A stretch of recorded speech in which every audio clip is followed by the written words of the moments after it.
আসসালামু আলাইকুম everyone, welcome back to my channel. আজকে আমি আপনাদের তৈরি করে দেখাবো একটু অন্য রকমের ঝাল ঝাল মজাদার পিঠা।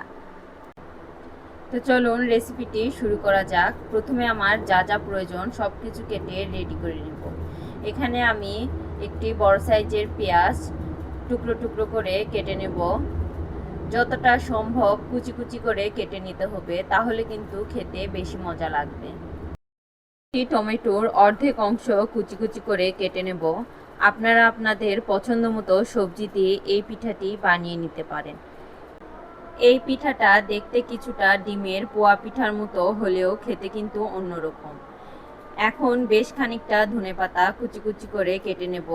পিঠাটা আপনারা খুব সহজেই তৈরি করে নিতে পারবেন, কোনো বেকিং পাউডার বা সোডা দেওয়ার প্রয়োজন পড়বে না। যেহেতু ঝাল পিঠা বানাবো, সেজন্য বেশ খানিকটা কাঁচামরিচ কুচি কুচি করে কেটে নেব।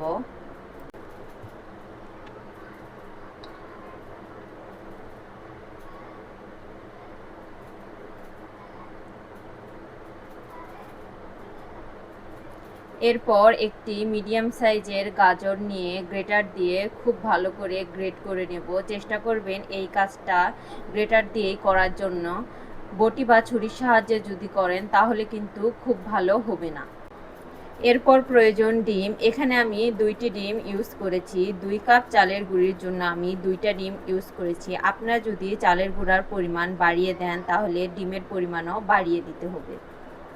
ডিমটাকে ভালোভাবে ফেটিয়ে কেটে রাখা সবজিগুলো একে একে দিয়ে দিব। তারপর ডিমের সাথে সব কিছু ভালোভাবে নেড়েচেড়ে মিশিয়ে নেব।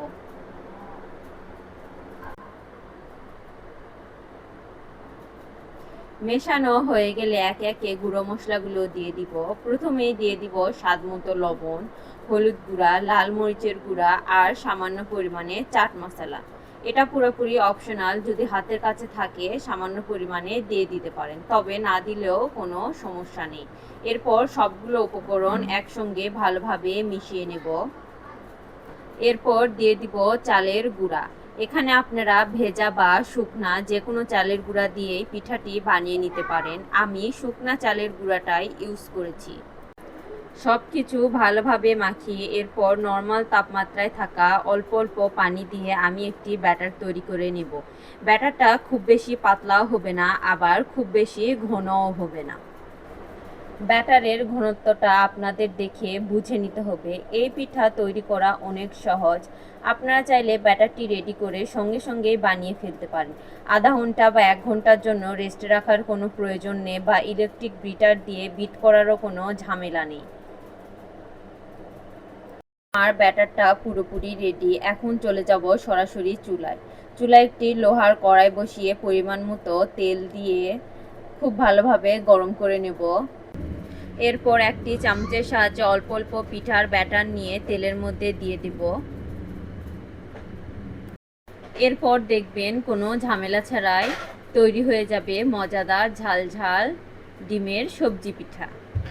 যেহেতু পিঠাতে সবজি ইউজ করা আছে, সেজন্য কিন্তু এই পিঠাগুলো ডিমের পোয়া পিঠার মতো খুব বেশি ফুলবে না, সামান্য পরিমাণে ফুলবে। চুলার জালটা কিন্তু মিডিয়াম টু লো আঁচে রেখে একটু সময় নিয়ে পিঠাগুলো এপিট ওপিট খুব ভালোভাবে লাল লাল করে ভেজে নিতে হবে। তাছাড়া কিন্তু পিঠাগুলো ভেতর থেকে কাঁচা থেকে যাবে। আর পিঠাগুলো একটু কড়া করে ভেজে নেবেন, তাহলে কিন্তু খেতে বেশি মজা লাগবে। এপিট ওপিট ভালোভাবে ভাজা হয়ে গেলে পিঠাগুলো তেল ছাড়িয়ে উঠিয়ে নেব। আর দেখতেই পাচ্ছেন পিঠার ব্যাটারটা তেলে দেওয়ার পর আর কিন্তু কোনো ঝামেলা নেই। পিঠাগুলো কিন্তু নিচ থেকে উপরে আপনা আপনি ভেসে আসছে।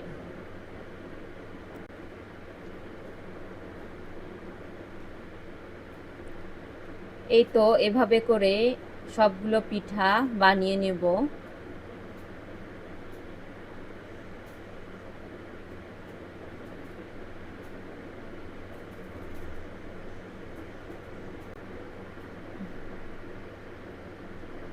এই তো কথা বলতে বলতে আমার সবগুলো পিঠা বানানো শেষ। এখন আপনাদের বোঝার সুবিধার্থে একটি পিঠা আমি ভেঙে দেখিয়ে দেব যে পিঠার ভেতরটা দেখতে কেমন হয়েছে। এই পিঠাটাকে কিন্তু ডিমের ঝুরি পিঠাও বলা যায়। হুটহাট বাড়িতে মেহমান আসলে চটজলদি কোনো ঝামেলা ছাড়াই কিন্তু এই পিঠাটা আপনারা বানিয়ে দিতে পারেন। খেতে কিন্তু অসম্ভব মজা লাগে। অবশ্যই একদিন বাড়িতে বানিয়ে খেয়ে দেখবেন।